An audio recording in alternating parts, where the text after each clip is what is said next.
Most people ask the debt question wrong. They ask, should I pay debt or invest first? That sounds responsible, but it is missing the real decision. The real question is this: what does your next dollar do? Does it stop a guaranteed loss? Does it capture free money? Does it buy you safety? Or does it chase a return that might not show up when you need it? That question matters right now because the numbers are uncomfortable. Inflation is still running at 3.8% year over year.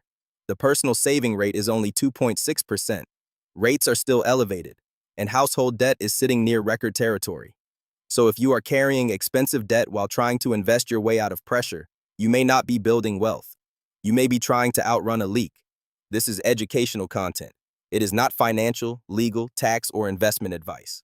The biggest mistake is treating all debt the same. A credit card at a painful rate is not the same as a low-rate mortgage. A car loan that crushes your cash flow is not the same as a student loan with manageable payments. A buy now, pay later balance is not the same as a business loan that creates real cash flow. Debt has three variables: the interest rate, the payment pressure, and the risk it creates in your life. The interest rate tells you the math. The payment pressure tells you the stress. The risk tells you what happens if life gets messy. That is why a simple answer can be dangerous. Some debt should be attacked fast. Some debt should be managed while you invest. And some debt should be refinanced, renegotiated, or removed because the payment is the problem, not just the rate. Investing also gets oversimplified. People say, the market returns more than my debt costs. Maybe, but not always on your timeline. Debt interest is usually guaranteed. Investment returns are not. If a credit card is charging you a high rate, paying it off can be like earning a guaranteed return equal to that rate.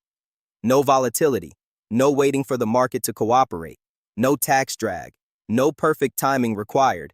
But that does not mean all investing should stop. If your employer offers a retirement match and you skip it, you may be leaving real money on the table. If you are young and stop investing for years because you want a perfectly clean balance sheet, you may lose time you cannot easily buy back. The goal is not debt purity. The goal is smarter allocation. Here is the practical order. Number 1, make every minimum payment. Missing payments can damage your credit, create fees, and make the hole deeper. Number 2, capture the employer match if you have one.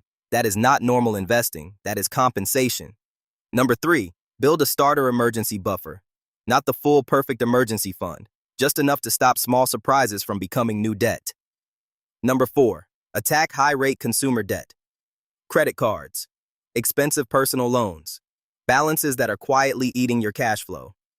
Number 5, keep investing for long-term goals once the toxic debt is under control. And number 6, compare medium-rate debt honestly. That is where the real debate lives.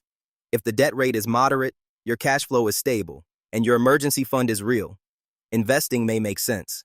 If the payment keeps you fragile, debt payoff may be the better move even when the spreadsheet says otherwise. Use the 3-bucket test. Bucket 1 is toxic debt. This is high-rate consumer debt that grows faster than your plan. The job of your next extra dollar is usually to kill it. Bucket 2 is strategic investing. This is employer match money, long-term retirement contributions, and investments you can hold through volatility. The job of your next dollar may be to keep the compounding engine alive. Bucket 3 is gray zone debt. This is where people get stuck. Medium-rate loans, student loans, auto loans. Debt that is not an emergency but still limits your options. For gray zone debt, ask 3 questions. Is the interest rate higher than a realistic after-tax investment return? Does the payment make my monthly life fragile? Would paying it down give me more freedom than investing that same dollar? If the answer is yes, debt payoff deserves more weight. If the answer is no, investing may deserve more weight. But do not compare fantasy returns to real debt. Compare realistic returns to guaranteed costs. Here is the move for this week. Write down every debt, the balance, the interest rate, the minimum payment, and the stress level. Then write down your investing baseline.